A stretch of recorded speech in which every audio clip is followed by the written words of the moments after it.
Hello friends, welcome to our YouTube channel Ishan tech. In this tutorial हम लोग बात करेंगे कि अगर आप एक बिगिनर लेवल से स्टार्ट करना चाहते हो कंप्यूटर को लर्न करना, तो आप कैसे इसको लर्न कर सकते हो।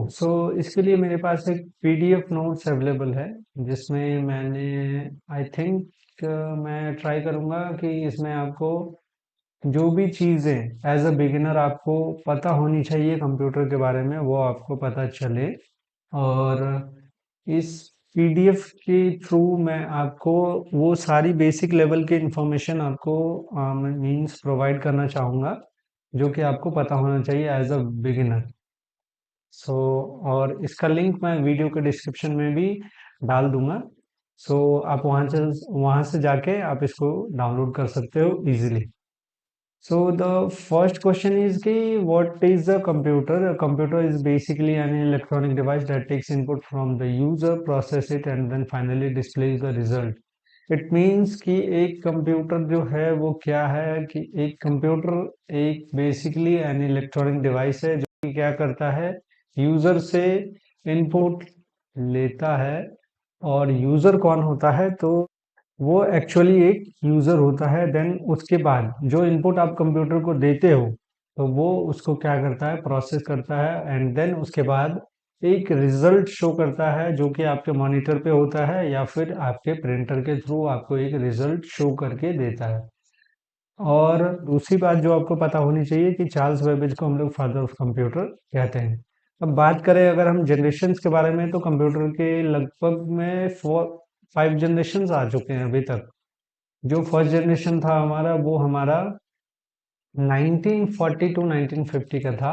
और इस जनरेशन में जो कंप्यूटर्स थे हमारे, वो हमारे वैक्यूम ट्यूब्स के हिसाब से चलते थे। मींस वो वैक्यूम ट्यूब्स पे बेस्ड बेस्ड थे। और जो सेकंड जनरेशन था हमारा, वो हमारा था 1950 टू 1960। और इस जनरेशन के जो कंप्यूटर्स थे वो हमारे ट्रांजिस्टर बेस्ड थे। और इसके कुछ एग्जांपल्स हैं, जैसे कि IBM 1401, IBM 7090 etcetera. Third generation के जो कंप्यूटर थे वो हमारा 1960 टू 1970 तक चला। और इस जनरेशन में क्या हुआ ना कि हमारे कंप्यूटर्स आईसी बेस्ड आने लगे। इट मींस वो जो थर्ड जनरेशन के जो हमारे कंप्यूटर थे, वो आईसी बेस्ड थे। और इसके वजह से हमारे कंप्यूटर्स का साइज क्या हुआ कि थोड़ा सा रिड्यूस हो गया। और उसमें क्या हो गया कि साइज रिड्यूस होने के कारण उसकी स्पीड बहुत ज़्यादा बढ़ गई। दैट्स वाई थर्ड जनरेशन के जो कंप्यूटर्स थे वो स्मॉल इन साइज आने लगे और उनकी स्पीड भी बहुत ज़्यादा इंक्रीज हो गई। इसके कुछ एग्जांपल्स मैंने यहाँ पर मेंशन किए हैं, जैसे कि IBM 360 and IBM 370।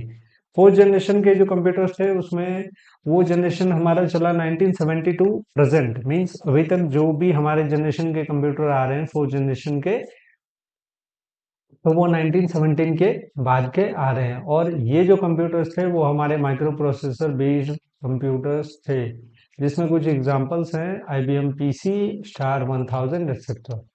Fifth generation के जो कंप्यूटर्स थे, तो वो जो अभी हमारा प्रेजेंट है एंड जो हमारा फ्यूचर आने वाला है, तो इस पे बेस्ड जो कंप्यूटर्स हैं, means AI based. AI means artificial intelligence. Means आप आई होप कि आपको AI का मतलब पता होगा कि जो अभी हम लोग मोबाइल्स एंड लैपटॉप्स जो हम अभी यूज कर रहे हैं, उसको हम AI बोलते हैं। जैसे कि आप एक एग्जांपल से कंसिडर कर सकते हो इसको, कि जैसे वॉइस असिस्टेंट। मींस आप अपने मोबाइल या लैपटॉप को कुछ भी बोलते हो और वो आपके एक्शंस को परफॉर्म करता है, तो उसको हम लोग फिफ्थ जनरेशन ऑफ कंप्यूटर्स बोल सकते हैं। बिकॉज आपने अगर कुछ अपने मोबाइल्स को बोला और उसने सुन के उसको एग्जीक्यूट किया, that is the AI।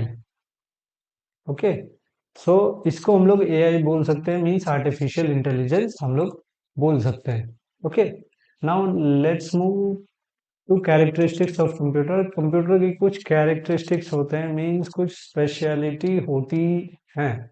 Next अगर मैं बात करूं, तो सबसे पहले मैं बात करता हूँ कंप्यूटर। इनको दो पार्ट्स में डिवाइड किया गया है। जो सबसे पहला पार्ट है वो है हार्डवेयर एंड जो दूसरा पार्ट है वो है software. So hardware means what? All the physical parts of computer that can be touched are known as hardware. सो ये बेसिकली एक सिंपल सा डेफिनेशन है हार्डवेयर का। ये मीन्स वैसा पार्ट कंप्यूटर का जिसको आप टच कर सकते हो उसको हम लोग हार्डवेयर बोलते हैं। और software means what? Parts of computer that only can be field by you are known as software. कि वैसा पार्ट कंप्यूटर का जिसको सिर्फ आप फील कर सकते हो, ना कि टच कर सकते हो, उसे हम सॉफ्टवेयर बोलते हैं। जैसे कि मैं एक एग्जांपल के थ्रू कंसिडर करूं तो एमएस वर्ड। तो ये बेसिकली क्या है? ये एक टेक्स्ट एडिटिंग का सॉफ्टवेयर है जिसमें आप एडवांस लेवल की टेक्स्ट एडिटिंग कर सकते हो। दूसरा एग्जांपल जो है वो है फोटोशॉप का, जिसमें आप फोटोशॉप को सॉरी जिसमें आप अलग अलग तरीके के फोटोज को मॉर्फिंग कर सकते हो, एडिट कर सकते हो। That's it. अगर मैं आपको बोलूं कि आप एमएस वर्ड को टच कर सकते हो क्या, तो आप टच कर सकते हो? इज इट पॉसिबल और not? It is not possible. So computer के वैसे पार्ट्स जिनको आप सिर्फ फील कर सकते हो, देख सकते हो, उसको हम सॉफ्टवेयर बोलेंगे। अब हार्डवेयर में अगर क्लासिफाई करूँ तो दो टाइप्स के हार्डवेयर हैं। सबसे पहला input and output. Input device means what? कि वैसे device, those devices that are used to give data to computer are known as input devices. Example में आप कंसीडर कर सकते हो कीबोर्ड और माउस को, कि वैसे डिवाइसेस जो कंप्यूटर को डेटा देने के काम में आते हैं। ठीक है, मींस वैसे डिवाइसेस जिनसे आप कंप्यूटर को डेटा प्रोवाइड करते हो उनको हम इनपुट डिवाइसेस कहते हैं। And output device means what? Those devices that gives out the result are known as output devices. वैसे डिवाइसेस जिनसे आप रिजल्ट को पाते हो। ठीक है, मींस वैसे डिवाइसेस जो आपको रिजल्ट प्रोवाइड करते हैं उनको हम आउटपुट डिवाइसेस कहते हैं। जैसे कि मॉनिटर एंड प्रिंटर। सपोज आपने कीबोर्ड से राम टाइप किया तो वो आपको कहाँ पे दिखता है? मॉनिटर पे। तो that's why your monitor is your output device. And suppose if you type Ram और एनीथिंग एल्स एंड आपने उसको प्रिंट कराया तो वो प्रिंटर के थ्रू आपको क्या देता है? आउटपुट। क्या? राम, जो कि आपने टाइप करा है। सो दैट्स वाई जो आउटपुट डिवाइसेस हैं और जो इनपुट डिवाइसेस है इसमें आपको जो डिफरेंस है वो पता होना चाहिए। अब नेक्स्ट मैं मूव करता हूँ सॉफ्टवेयर की तरफ। तो सॉफ्टवेयर में बेसिकली क्या होता है कि सॉफ्टवेयर को भी क्लासिफाई किया गया है दो पार्ट्स में। सबसे पहला सिस्टम सॉफ्टवेयर। अब सिस्टम सॉफ्टवेयर क्या होता है? तो मैंने यहाँ पे डेफिनेशन मेंशन किया है कि the software that comes in built और comes pre installed with a computer और laptop are called system software. Means वैसे सॉफ्टवेयर जो कि कंप्यूटर के साथ इन बिल्ट आते हैं। ठीक है, इवन आप रेयर केस में इसको चेंज भी कर सकते हो। अब जैसे सपोज मैं एक एग्जांपल कंसिडर करता हूँ ओएस का, मीन्स ऑपरेटिंग सिस्टम, या फिर विंडोज भी बोल सकते हो आप इसको। या फिर अगर विंडोज के अलावा आप लाइनक्स यूज करते हो, लिनक्स यूज करते हो, तो आप ये भी कंसिडर कर सकते हो इसको। कि सपोज आपके कंप्यूटर में विंडोज 7 चल रहा है अभी करेंटली। तो सपोज इन केस अगर वो करप्ट हो गया या फिर वो डिस्ट्रॉय हो गया किसी भी केस से, तो आप क्या कर सकते हो? आप इसको चेंज कर सकते हो। तो ये क्या है कि आपके कंप्यूटर के साथ में विंडोज 7 जो आया वो प्री इंस्टॉल्ड आया। ऐसा नहीं है कि आपने कंप्यूटर परचेज किया देन आपको क्या करना पड़ा? विंडोज 7 इंस्टॉल करना पड़ा, या विंडोज 10 इंस्टॉल करना पड़ा, या विंडोज 11 होम इंस्टॉल करना पड़ा। ऐसा नहीं है।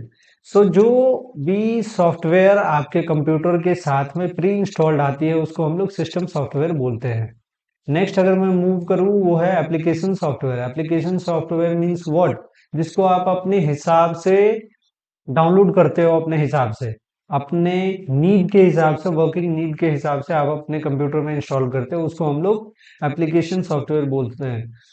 सो आगे अगर हम चले तो आगे है IPO cycle. IPO cycle means what? IPO का फुल फॉर्म होता है इनपुट प्रोसेस आउटपुट साइकिल। तो इसमें क्या होता है कि दोस्तों कि आपका कंप्यूटर कैसे काम करता है, कैसे इनपुट लेता है, कैसे उसको प्रोसेस करता है एंड देन कैसे उसका आउटपुट जनरेट करता है, इसके बारे में हम लोग जानते हैं। सो बेसिकली ये कोई बड़ी चीज नहीं है, ये एक बहुत ही सिंपल सी छोटी सी चीज है जिसके बारे में हम आज बात करेंगे। सो सबसे पहले इसमें तीन चीजें होती है। सबसे पहला इनपुट, देन प्रोसेस, जो कि प्रोसेस का ध्यान रहे दोस्तों कि प्रोसेस का जो भी काम होगा वो हमारे सीपीयू का होगा। CPU means what? Central processing unit, जो कि हमारा सीपीयू होता है। And then the last one जो कि रिजल्ट का काम होगा वो होगा आउटपुट, जो कि हमारा रिजल्ट प्रोड्यूस करेगा। अब इनपुट में अब मैं एक सिंपल सा एग्जांपल के तौर पे आपको समझाता हूँ कि सपोज मैं एक इनपुट डिवाइस कंसिडर करता हूँ कीबोर्ड। कि आपने क्या किया कि कीबोर्ड से एक इनपुट दिया। क्या? आपने लिखा RAM। ओके, आपने राम टाइप किया तो वो क्या होगा कि सबसे पहले सीपीयू के कौन से पार्ट में आएगा? ALU. ALU means arithmetic logic unit. अब आपको मैं एक बात बता दूं कि सीपीयू का जो सबसे फर्स्ट पार्ट होता है वो होता है एएलयू। एएलयू में क्या होता है कि जितने भी मैथमेटिकल कैलकुलेशंस होते हैं वो सारे एएलयू में होते हैं। और CU means control unit and MU means memory unit. इसके बारे में हम और बात करेंगे। सो जो आपने राम टाइप करा ना वो सबसे पहले एएलयू में आएगा, देन सीयू में आएगा, देन आपको ये रिजल्ट शो करेगा कहाँ पे? मॉनिटर पे। मींस आपको जो ये आउटपुट मिलेगा वो आपके मॉनिटर पे शो होगा। अब आपने देखा ये एएलयू के पास आया, देन सीयू के पास आया, देन डायरेक्टली क्या हो गया? ये मॉनिटर के पास आ गया।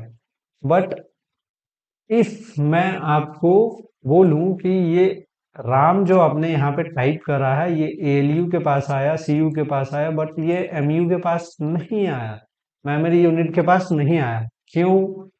अब इसमें रीजन है कि आपने जो ये राम राम टाइप करा ना वो अर्थमेटिक लॉजिक यूनिट के पास आया, कंट्रोल यूनिट के पास आया, मेमोरी यूनिट के पास क्यों नहीं आया? क्योंकि आपने इसको सेव नहीं करा। जब भी आप किसी डेटा को सेव करोगे तो वो मेमोरी यूनिट तक आएगा। जब तक आप डेटा को सेव नहीं करोगे तो वो एएलयू, सीयू एंड देन आपके आउटपुट डिवाइस तक चला जाएगा। Once you save your data then ये एएलयू के पास भी आएगा, सीयू के पास भी आएगा एंड देन मेमोरी यूनिट के पास भी आएगा। अब सपोज आपने क्या करा? राम टाइप करा, देन ये क्या हुआ? एएलयू के पास आया, सीयू के पास आया एंड देन आपने क्या किया? इसको प्रिंट कर दिया। तो प्रिंट होने के बाद क्या होगा कि ये आपका आउटपुट तो जनरेट करेगा but not through monitor. Monitor पे भी आपको शो होगा, देन जो मेन आउटपुट आपका होगा वो आपका प्रिंटर के थ्रू होगा। सो ये चीज ध्यान में रहे। अब बेसिकली ये जो है ना,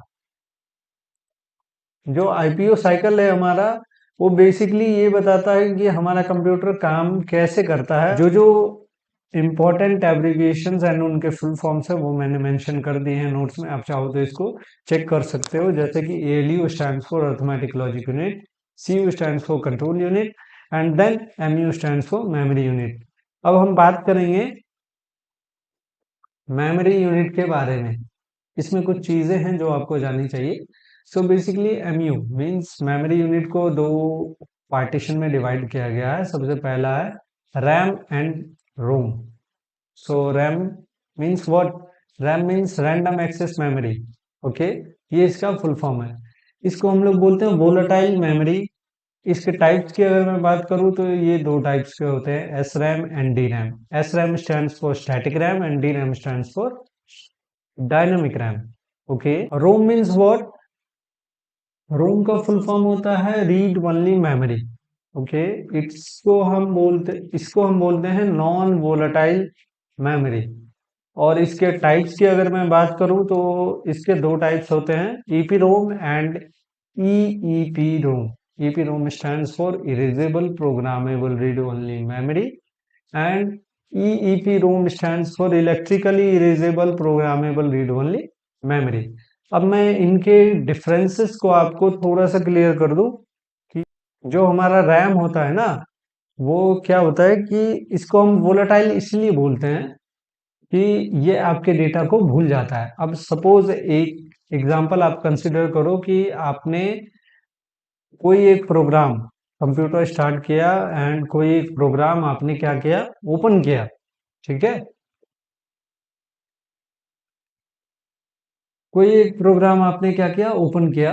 तो इसमें क्या होगा कि सपोज आप उस प्रोग्राम में अपना कोई भी वर्क परफॉर्म कर रहे हो, देन अचानक से लाइट चली गई, अचानक से लाइट्स आपकी कट हो गई, पावर कट हो गया। तो क्या होगा, एक्चुअली में जो आपने डेटा प्रिपेयर किया था अभी तक, वो क्या होगा, आपका डेटा लॉस हो जाएगा। जो भी प्रोग्राम आप कंप्यूटर में स्टार्ट करके यूज करते हो इंस्टेंट, और अचानक से पावर कट होती है एंड आपका कंप्यूटर शट डाउन होता है, तो आप उसको एक्सेस नहीं कर सकते। ये जो हमारा वर्क होता है वो रैम में होता है, ठीक है। एंड जैसे ही आप अपने डेटा को सेव करते हो तो आपका डेटा मूव होके रैम टू रोम में चला आता है। जैसे ही once you save your data, आपका डेटा रैम से स्विच होके और रोम में आ जाता है। अब वोलेटाइल का सिंपल सा मीनिंग क्या है कि वोलेटाइल मीन्स जो आपके डेटा को भूल जाता है, and non volatile means what, कि जो आपके डेटा को याद करके रखता है। सो जब भी आप अपने डेटा को सेव करते हो तो क्या होता है कि वो रैम से उठ के और रोम में चला आता है। सो ये एक बेसिक सा डिफरेंस है रैम एंड रोम मेमोरी में, जो कि आपको आई होप कि समझ में आ गया होगा। अब इसमें कुछ यूनिट्स आते हैं मेमोरी में। जैसे हम लोगों को पता है कि हर चीज का अपना एक यूनिट होता है, तो वैसे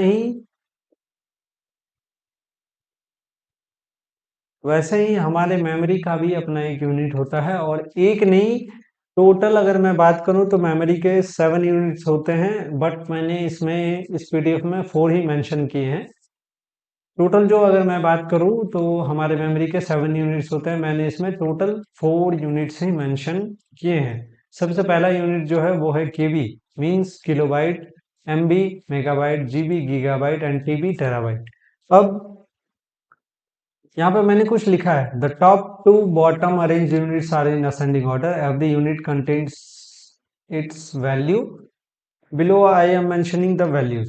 इट मीन्स व्हाट, कि जो टॉप टू बॉटम जो ऑर्डर है वो असेंडिंग ऑर्डर है, मीन्स जो छोटे से बड़ा।